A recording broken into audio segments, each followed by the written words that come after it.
Praise God. Kaya po, kahit saan ka pumunta, madaming tao. So, tandaan po natin, itong araw na to, nandito na naman po ako, pinadala ng Panginoon para magbahagi ng pag-ibig ng Diyos.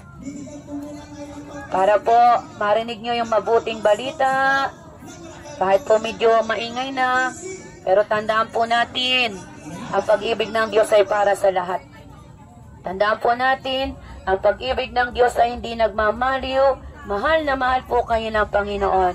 At ang pag-ibig ng Diyos ay ipinakita na niya 2,000 years ago na matay na si Jesucristo para ikaw ay iligtas. Ngayon, ang gagawin lang natin ay magsisi sa ating kasalanan, tanggapin si Kristo bilang Diyos at tagapagligtas para po tayo ay makasumpong ng buhay na walang hanggan. Kasi po, maliban na tanggapin natin si Jesus Christ bilang Diyos at tagapagligtas, hindi po natin mararanasan ang pangako sa langit. Napakaganda po ng pangako ng Diyos. At makakasumpong lamang po nito ay yung mga tao nakikilalanin siya.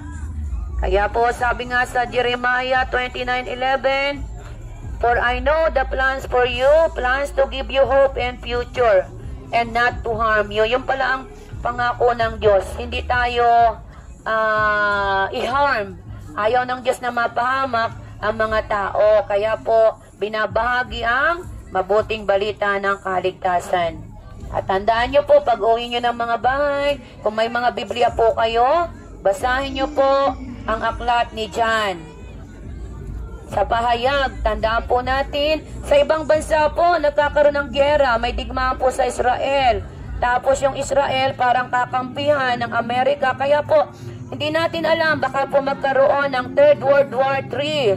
So kung hindi tayo lalapit sa Panginoon, darating po ang panahon, maraming tagutom, maraming lumilindol, digmaan din, digmaan doon. Kaya po tayo pinaghahanda. Kailangan nating maghanda. Kasi kung hindi tayo maghahanda, pagdating ng mga calamity, pagdating ng mga kahirapan, mga tagutom na yan, paano tayo? Ang ating ihanda, yung ating kaluluwa. Yung kaluluwa natin ay makasumpong ng kapatawaran ni nabuhat kay Jesus Christ para po maligtas po kayo. Yung matalino pong tao ay nakikinig sa mga salita ng Diyos para po hindi mapahamak. Kaya tandaan po natin, Mateo 4:4, ang tao ay hindi nabubuhay sa pagkain lamang, kundi sa mga salita ng Diyos na galing sa kanyang bibig. Kailangan po natin ng pagkain 3 times a day. Pero may kaluluwa po tayo. May kaluluwa po ang tao na nangangailangan ng kaligtasan. At yun po yung aming daladala sa inyo. Gusto ng Panginoon Jesucristo na maligtas ang inyong kaluluwa. Kaya po kami ay nagbabahagi ng mabuting balita ng kaligtasan habang araw pa. Mamaya pong madilim, mahihirapan po ang mga tao. Pag dumating na po ang dilim, mahihirapan po ang mga tao. Darating po ang dilim. Ano po yung dilim? Last days, we are living in the last days. Ang panahon po ay pasama ng pasama. Kaya kung hindi po tayo mag-iisip na maganda ng kaluluwa natin, pagbalik ng Panginoon sa rapture, marami pong maiiwanan. Kaya po kapag wala kayong binagawa, panoorin nyo po yung pelikulang Left Behind at yun po'y mangyayari sa buong mundo. Sino ang nanood na ng moving Left Behind? Yun po ay prophecy na matutupad. Kasi nakasulat po yun. Kaya po mga ate kuya, nawa i-consider nyo na araw-araw na to, nagpadala muli ang Panginoon para kayo bahaginan ng salita ng Diyos. Kasi mahal kayo. Kaya tandaan po natin, nawa po sa inyong pag-uwi at wala pa kayong Biblia, bumili po kayo ng Biblia. Alam nyo kung ang isang bayan ay maraming may takot sa Diyos, pagpapalain po tayo ng Diyos. Kapag ang isang bayan ay si Kristo, ang number 1 na itinataas, pagpapalain po ang bayan na to. Kaya po nawa, patuloy po tayo na buksan ang isip ng Panginoon sa gabing ito at magdidilim na. Kaya po, sabi po doon, ang pag-ibig ng Diyos ay para sa lahat. At bago po ako magtapos, 3 bagay po ang aking iiwanan sa inyo. 3 bagay po ang iiwanan ko. Sabi po doon, sabi sa John 3:16, 17, yun po ang buod ng Biblia. 3 bagay po ang iiwanan ko bago po ako umuwi. Sabi po doon 3 M. Tandaan po natin, kung gusto po natin na maligtas ang kaluluwa, gusto mong tanggapin ang pangako ng Diyos na buhay sa langit, may gagawin po tayo. Ano po? Ano po yung ibig sabihin ng unang M? Magsisi po tayo sa lahat ng kasalanan natin. Bakit? Roma 3:23, dahil ang lahat ng tao ay nagkasala at hindi nakarating sa kaluwalhatian ng Diyos. So lahat po pala ng tao makasalanan. So lahat po tayo kasama doon. Ang gagawin lang po natin, nagsisi. Kapag nagsisi na tayo, patatawarin po tayo ng Panginoon. Kasi po lahat tayo makasalanan. At kapag po pala tayo nagsisi na, mamuhay tayo ng matuwid sa harapan ng Diyos, may kabanalan. Dahil God is holy. Ano po? Ang Diyos ay banal. Kaya po, nawaw, i-consider natin ang araw na to na mahal po kayo ng Panginoon. Mahal po kayo ng Panginoon. Bagamat busy po kayo sa panonood, sa pakikinig, bigyan niyo po ng halaga yung kaluluwa nyo. Kasi yung kaluluwa po ang haharap sa Diyos pag tayo namatay. Ang katawan po natin ay maiiwanan. Babalik tayo sa alabok. Tayo nang galing sa alabok, babalik tayo sa alabok. Kaya yung matalinong tao, nakikinig po. Pangalawang M, at ako po'y patapos na. Yun lang po yung utos ng Diyos. Pangalawang M, anong gagawin natin para pumunta sa langit? Manampalataya po. Kanino po tayo mananampalataya? Sino po ba yung namatay sa cross na pako, pinahirapan? Si Jesus Christ po yun. Si Jesus Christ po yung tagapagligtas. Sabi po sa Efeso 2:8-9. Matatanggap ng isang tao ang regalo na buhay sa langit kung mananampalataya kay Jesucristo. Hello, sir. Ay, akala ako'y God bless po. Ay, mabait na bata. Namano. Tama yan, anak. Love ni Jesus yan. Okay, balik po tayo. Mananampalataya po tayo kay Jesus Christ. Siya po kasi yung namatay sa cross. Wala pong iba na tagapagligtas. Kaya po, ang pananampalataya po ay kay Kristo natin ibigay. Kasi si Kristo po yung magliligtas. Regalo po yun na sabi po doon. Kaya po, yun ang gawin natin kung gusto natin na makasumpong ng buhay na walang hanggan at yung regalo ng Diyos. Hindi po natin kailangan na saktan ang ating sarili para maligtas. Lumapit lang po tayo sa Panginoon. Magsisi, manampalataya, dahil hindi natin kaya iligtas ang ating sarili, inoffer na ni Jesus Christ ang kanyang buhay sa cross. Yun po yun ha. Kaya po tandaan natin mga ate kuya, kung sino yung namatay sa cross, siya po ang tagapagligtas. Wala pong magliligtas sa atin na pera, kayamanan, kung ano-ano sa mundo. At hindi rin po tayo mailigtas ng mga Jesus na sinasamba niyo sa panahong ito. Sino ba yung Jesus na sinasamba ng tao ngayon? Yung mga rebulto.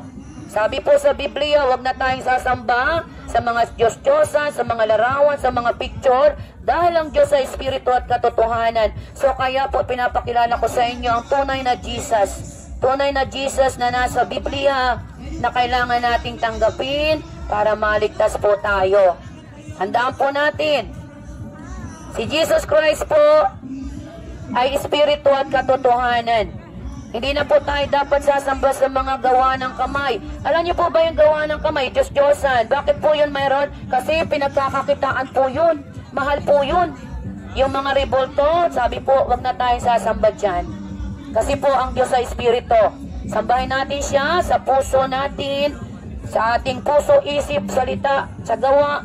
Yun po ang utos ng Panginoon.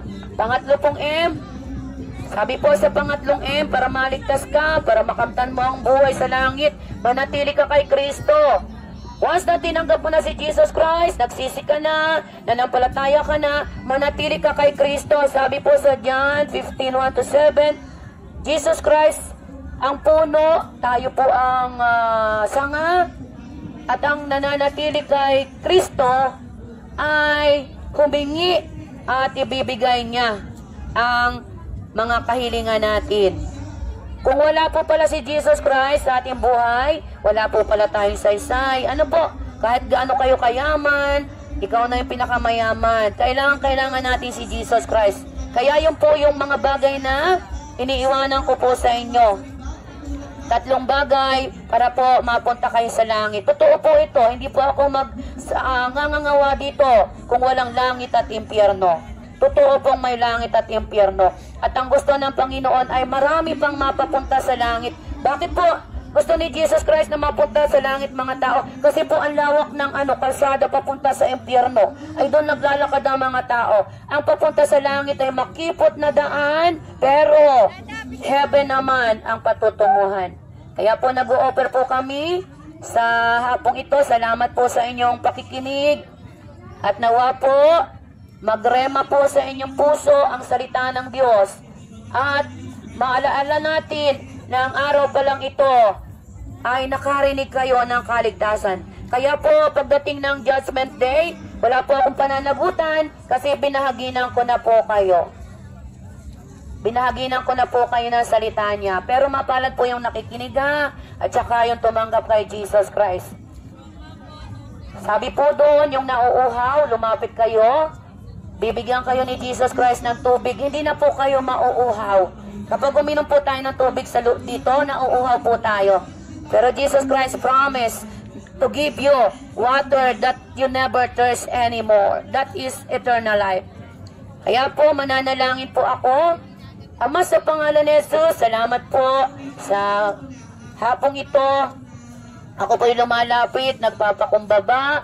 Ano man pong kasalanan ko, patawarin mo po ako sa puso, sa isip, sa salita at sa gawa. Lahat ng aking nasabi, Lord, linisin mo ng iyong banal na dugo ang aking pagkatao. At sa mga oras na to, tinatanggap kita, Jesus.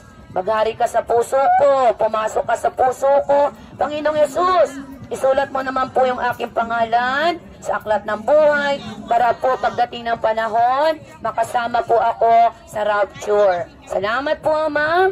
Pagharian mo na po ako. Jesus name I pray. Amen. Salamat po. Panalangin po yun ang pagliligtas, ha? Mananalangin na po ako ng benediksyon.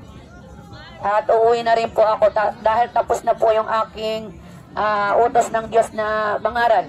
Ama, sa pangalan ni Jesus, salamat po sa hapong ito. Salamat po at tumila yung ulan. Kaya po yung mga tao ay malaya na naman po makakapamasyal. Ingatan mo po ang bawat isa kung saan po silang lugar. Pag-uwi po nila, pagpalain mo po yung may mga tindahan. Kailangan po namin mabuhay. Pero nawa po si Jesus Christ yung number 1 na pagtiwalaan namin. Ama, salamat po sa pagpapala mo sa Quezon. Ingatan mo po ang mga kapulisan, ang aming mayor, ang gobernador. Pagpalain mo po ang lalawigan ng Quezon. And we decree and declare that the love of Jesus will upon in this place.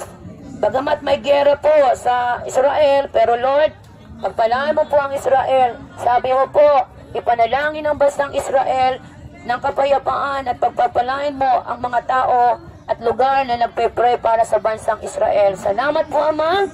We decree and declare. Loobin mo po na hindi na po umulan. Alang-alang po sa mga taong ito. Maraming salamat po. At lahat po ng nakinig na salita ng Diyos ay magrema po, hindi po nakawin ni Satanas. Salamat po, Ama. Sa iyo ang papuri at siliyohan mo ng banal na dugo ang lugar na to. Quezon is for Christ. Salamat po. Jesus name I pray. Amen. Magandang gabi po, magandang hapon. Ingat po kayo. We love you with the love of the Lord. Salamat po. At na-deklara ang mabuting balita ng kaligtasan mula kay Jesus Christ. Salamat po. Amen. Magandang gabi po. Amen.